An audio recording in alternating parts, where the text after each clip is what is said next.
विश्वचषक ट्रॉफीसह गौतम गंभीर आणि सूर्या सिद्धिविनायक मंदिरामध्ये कर्णधाराने उंदीर मामाच्या कानात काय मागितलं? भारतीय संघाने सलग दुसऱ्यांदा विश्वचषक जिंकत कोट्यावधी भारतीयांच्या क्रिकेट चाहत्यांच्या चेहऱ्यावर आनंदाचे क्षण झळकावले.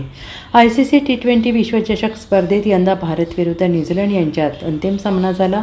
या सामन्यात भारताने 96 धावांनी विजय मिळवत विश्वचषक ट्रॉफी उंचावली. टीम इंडियाचा प्रशिक्षक गौतम गंभीर आणि कर्णधार सूर्यकुमार यादव यांच्या नेतृत्वात भारतीय संघाने पुन्हा एकदा क्रिकेट जगतात स्वतःचं स्थान पहिल्या क्रमांकावर नेलं आहे. विश्वचषक जिंकल्यानंतर विश्वचषक ट्रॉफीसह टीम इंडियातील खेळाडूंनी विविध ठिकाणी फोटो काढले. त्यांचे हे फोटो व्हायरल झाले आहेत. आता गौतम गंभीर आणि कर्णधार सूर्यकुमार यादव यांनी विश्वचषक ट्रॉफीसह मुंबईतील सिद्धिविनायक गणेश मंदिरात जाऊन दर्शन घेतले.